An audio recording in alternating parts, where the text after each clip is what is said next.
মাত্র ১৯ বছরের এক ছেলের ব্যাটে যখন নিউজিল্যান্ডের বোলিং লাইন আপ তাসের ঘরের মতো ভেঙে পড়ছিল, তখন মনে হচ্ছিল এবারের বিশ্বকাপে আমরা সবচেয়ে বড় অঘটন দেখতে চলেছি। কিন্তু তারপর যা হলো সেটা চেন্নাইয়ের দর্শকদের শ্বাস রোধ করে দেওয়ার জন্য যথেষ্ট ছিল। আইসিসি পুরুষদের টি-20 বিশ্বকাপ ২০২৬-এর ৩১তম ম্যাচ, ভেনুস সেই ঐতিহাসিক এম.এ. চিদাম্বরম স্টেডিয়াম, চেন্নাই। তারিখটা ছিল ১৭ই ফেব্রুয়ারি ২০২৬। গ্রুপ ডির এই মহা গুরুত্বপূর্ণ ম্যাচে মুখোমুখি হয়েছিল ব্ল্যাক ক্যাপস নিউজিল্যান্ড এবং কানাডা। নিউজিল্যান্ডের সামনে লক্ষ্য ছিল পরিষ্কার, সুপার ৮ রাউন্ডে নিজেদের স্থান নিশ্চিত করা। ম্যাচের শুরুতে টস জিতে কানাডা যখন ব্যাট করার সিদ্ধান্ত নেয়, তখন অনেকেই ভেবেছিলেন নিউজিল্যান্ডের পেস অ্যাটাকের সামনে তারা কতক্ষণ টিকবে। কিন্তু কানাডা শুধু টিকেই থাকেনি, ২০ ওভারে ৪ উইকেট হারিয়ে স্কোরবোর্ডে ১৭৩ রান তুলে নিউজিল্যান্ডকে এক প্রকার চ্যালেঞ্জই ছুড়ে দেয়।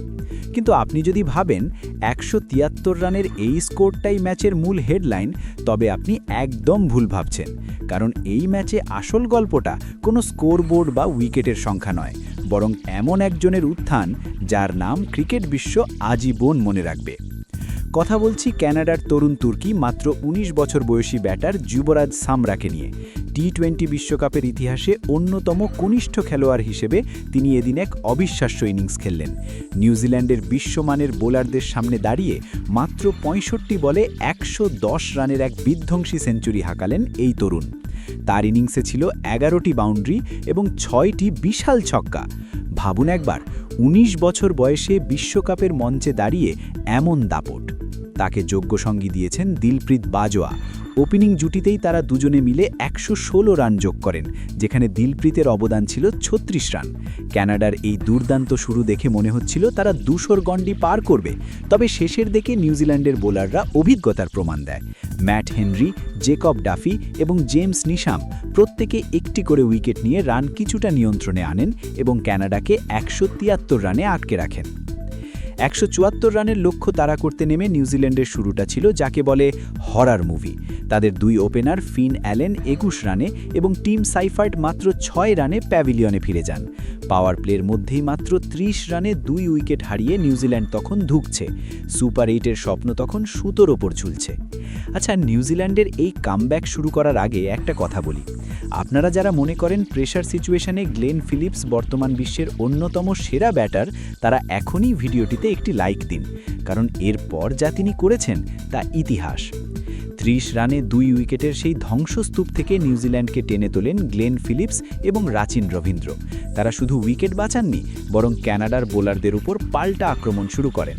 তৃতীয় উইকেটে তারা অবিচ্ছিন্ন ১৪৬ রানের এক ম্যামথ পার্টনারশিপ গড়েন। গ্লেন ফিলিপস ছিলেন এদিন একেবারে বিস্ট মোডে। তিনি মাত্র ৩৬ বলে অপরাজিত ৭৬ রান করেন, যার স্ট্রাইক রেট ছিল অকল্পনীয় ২১১। তাকে যোগ্য সঙ্গী দিয়ে রাচিন রবীন্দ্র ৩৯ বলে ৫৯ রানের এক ক্লাসি ইনিংস খেলেন। ফলাফল, যেই ম্যাচ মনে হচ্ছিল শেষ ওভার পর্যন্ত যাবে, সেই ম্যাচ নিউজিল্যান্ড জিতে নিল ২৯ বল বাকি থাকতে। মাত্র ১৫.১ ওভারেই ২ উইকেট হারিয়ে ১৭৬ রান তুলে কিউইরা ৮ উইকেটের এক বিশাল জয় পায়। এই ম্যাচের সেরা খেলোয়াড় বা প্লেয়ার অফ দ্য ম্যাচ নির্বাচিত হন গ্লেন ফিলিপস, তার ওই চাপের মুখে খেলা দ্রুতগতির ৭৬ রানের ইনিংসের জন্য। এই জয়ের মাধ্যমেই নিউজিল্যান্ড সুপার ৮ রাউন্ডে সফলভাবে কোয়ালিফাই করে ফেলল, আর কানাডাকে নিতে হলো টুর্নামেন্ট থেকে বিদায়।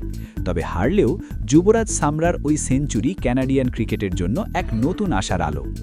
সবশেষে আমার মতামত হলো, নিউজিল্যান্ডের টপ অর্ডার ফেল করলেও তাদের মিডল অর্ডার যে কতটা শক্তিশালী তা এই ম্যাচেই প্রমাণিত হয়।